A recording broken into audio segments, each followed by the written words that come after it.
সুতরাং দেশকে সুরক্ষা রাখতে হবে, দিতে হবে। আমাদের যেমন মৌলিক অধিকার আছে, ঠিক মৌলিক দায়িত্বও আছে সংবিধানের প্রতি, দেশের প্রতি, এই দেশের নাগরিকের প্রতি, সমাজের প্রতি। তো সেই নাগরিক যে দায়িত্ব, সেগুলি কিন্তু আমাদেরকে জাগ্রত করেছেন আমাদের দেশের যশস্বী প্রধানমন্ত্রী নরেন্দ্র মোদীজি।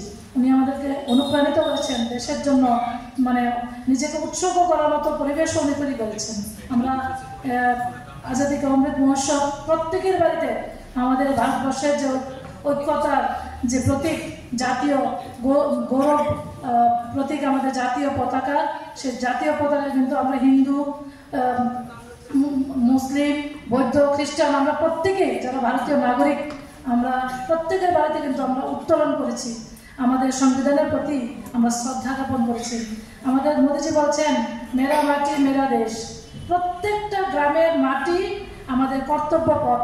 দিল্লিতে যে অমৃত বাটিকা তৈরি করা হয়েছে, যারা আমাদের এই দেশকে স্বাধীন করেছেন, সেই সমস্ত বীর যোদ্ধা ভাইদের প্রতি শ্রদ্ধা জানিয়ে প্রত্যেকটা ভারতবর্ষের প্রত্যেকটা কোনার মাটি আমাদের দিল্লিতে আছে।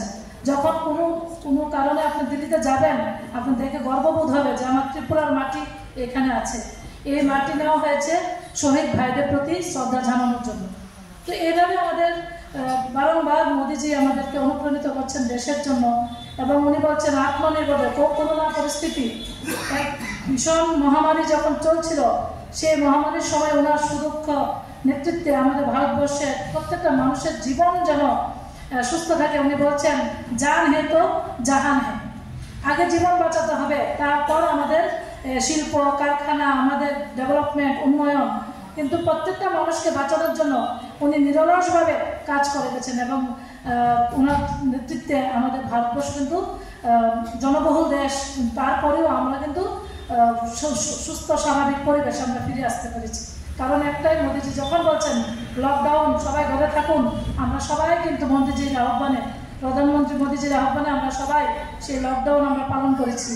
এবং লকডাউনে যাতে আমার কোনো কৃষক ভাই বোন বা আমাদের এই রাজ্যের গরিব অংশের মানুষ যাতে অভুক্ত না থাকে, তার জন্য ফ্রি রেশনিংয়ের ব্যবস্থা উনি করেছেন, যে প্রত্যেকটা মানুষ যেন খেতে পায়। তো সেভাবে আমাদের মোদীজি কাজ করছেন, এবং আমাদের রাজ্যের মাননীয় জনপ্রিয় মুখ্যমন্ত্রী উনিও চাইছেন আমাদের ছোট্ট ত্রিপুরা, জাতি জনজাতির মিলনস্থল আমাদের ত্রিপুরা, সবাইকে নিয়ে এই রাজ্যের সার্বিক উন্নয়ন।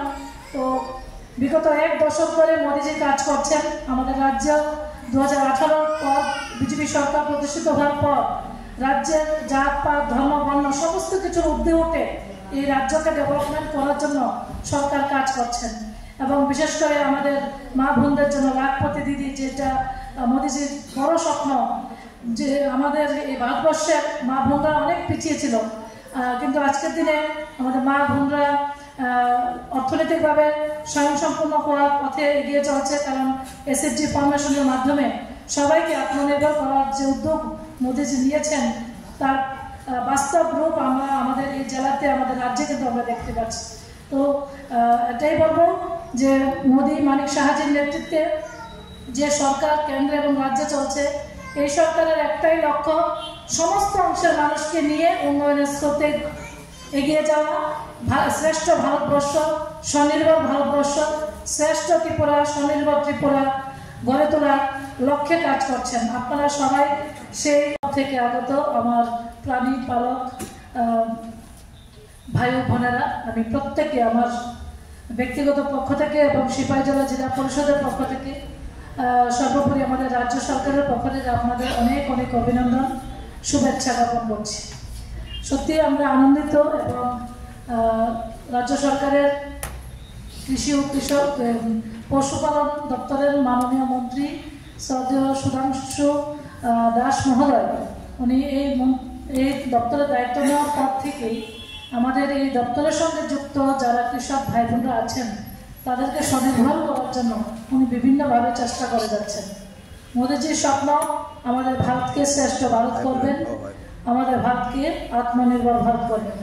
ওনার স্বপ্ন তখনই সম্ভব হবে যখন আমরা এই ভারতবর্ষের সমস্ত নাগরিক আমরা যখন নিজের পায়ে আমরা দাঁড়াতে পারবো, আমরা যখন নিজেরা স্বনির্ভর হব। তার জন্য বিভিন্ন পরিবেশ পরিস্থিতি বর্তমান সরকার, কেন্দ্র সরকার, রাজ্য সরকার করছেন।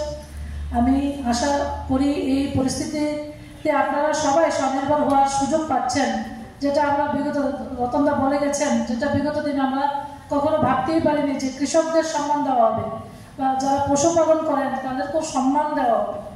তো এই যে প্রকল্প মোদীজির নেতৃত্বে চলছে, আমাদের রাজ্য সরকার, রাজ্যের মাননীয় মুখ্যমন্ত্রী প্রফেসর ডক্টর মানিক সাহাজির নেতৃত্বে এই যে প্রকল্পগুলি করা হচ্ছে সত্যি প্রশংসনীয় প্রকল্প। কৃষি পশুপালন সম্মান নিধি, কত সুন্দর স্কিমের নাম।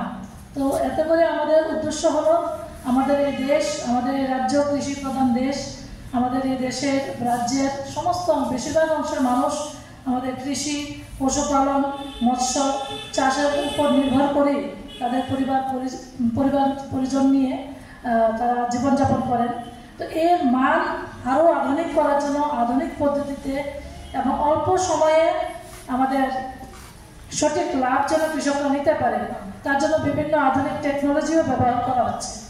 আজকে আমাদের বিশিষ্ট সমাজসেবী দেবব্রত দল ছিল, উনিও বিভিন্নভাবে আপনাদের বলে বোঝানোর চেষ্টা করেছেন যে আমাদের এই দেশ প্রাণী কৃষি ভিত্তিক দেশ এবং আমরা জৈব পদ্ধতিতে এবার কৃষি বলুন, আমাদের পশুপালন বলুন, আমরা কিন্তু জৈব পদ্ধতিতে এসে চাষবাস করা হতো। কিন্তু আজকে আধুনিক যুগে, ডিজিটালের যুগে আমরা অধিক লাভের জন্য লাভের জন্য লোভে পড়ে যাই। একটা কথা মাথায় রাখবেন, লোভে পাপ, পাপে মৃত্যু। আমরা এটা বইয়ে পুস্তকে পড়েছি। তো আমার কৃষক ভাইদের কাছে আহ্বান থাকবে, অনেক সময় দেখা যায় যে অনেকে শূকরের পালন করেন, বিভিন্ন ধরনের ইনজেকশন কোচিং করা হয়, অল্প সময় শূকরের বাচ্চা বড় হয়ে যায়।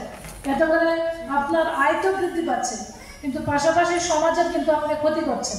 তো আপনি সঠিক পদ্ধতিতে আপনার আয় যেন বৃদ্ধি করতে পারেন সেটা মাথায় রাখবেন। জৈব পদ্ধতিতে আমাদের পশুপালন বলুন, কৃষিকাজ, আশা করি অনেকেই কৃষির সঙ্গে যুক্ত আছেন, কৃষি সম্মান নিধি অনেকেই পান। তো জৈব পদ্ধতিতে যেন আমরা আমাদের সেই কৃষি পদ্ধতি বা আমাদের পশুপালন সেটি যেন আমরা করতে পারি, আমরা যেন আত্মনির্ভর হতে পারি। আমাদের সমাজ যদি নষ্ট হয়ে যায়, সমাজ যদি অবক্ষয় হয়ে যায়, আপনি কিন্তু তার থেকে বেঁচে থাকতে পারবেন না। তো সমাজকে রক্ষা করাও আপনাদের সকলের কর্তব্য, আমাদের কর্তব্য। কারণ আমরা জানি আমরা এমন একটা দেশে বাস করি যে দেশে বিভিন্ন জাতের, ধর্মের, বর্ণের লোক আমরা বাস করি, কিন্তু আমাদের এই ভারতবর্ষের শক্তি অন্যান্য দেশের থেকে অনেক গুণ বেশি। তার কারণ একটাই, আমরা জানি ঐক্যতাই হলো সব থেকে বড় বল। একমাত্র ভারতবর্ষেই এই যে বৈচিত্র্যের মধ্যে ঐক্য, ইউনিটি ইন ডাইভার্সিটি বা ডাইভার্সিটি ইন ইউনিটি, আমরা ছোটবেলা থেকেই পড়েছি বই পুস্তকে। তো একমাত্র ভারতবর্ষের যে নাগরিকরা আমাদের মধ্যে এরকম ঐক্যতা আমরা বিভিন্ন সময় আমরা তার প্রমাণ দিয়েছি। কারণ আমরা আমাদের মোদীজি আমাদেরকে অনুপ্রাণিত করেন সময়ে সময়ে এই দেশের প্রতি, মানুষের প্রতি, সমাজের প্রতি আমাদের যে দায়িত্ব, কর্তব্য, মানব যে ধর্ম, তার কিন্তু অনুপ্রাণিত করেছেন। কীভাবে আমাদের এই যে দেশ স্বাধীন হলো, ৭৫তম স্বাধীনতা দিবস আমরা পালন করেছি অমৃত কাল হিসেবে। উনি আজাদি কা অমৃত মহোৎসব 2টা বছর বিভিন্ন প্রোগ্রাম আমরা করেছি। উদ্দেশ্য একটাই, মানুষের সেবা করা, দেশের সেবা করা, আমাদের এই দেশ সর্বপ্রথম।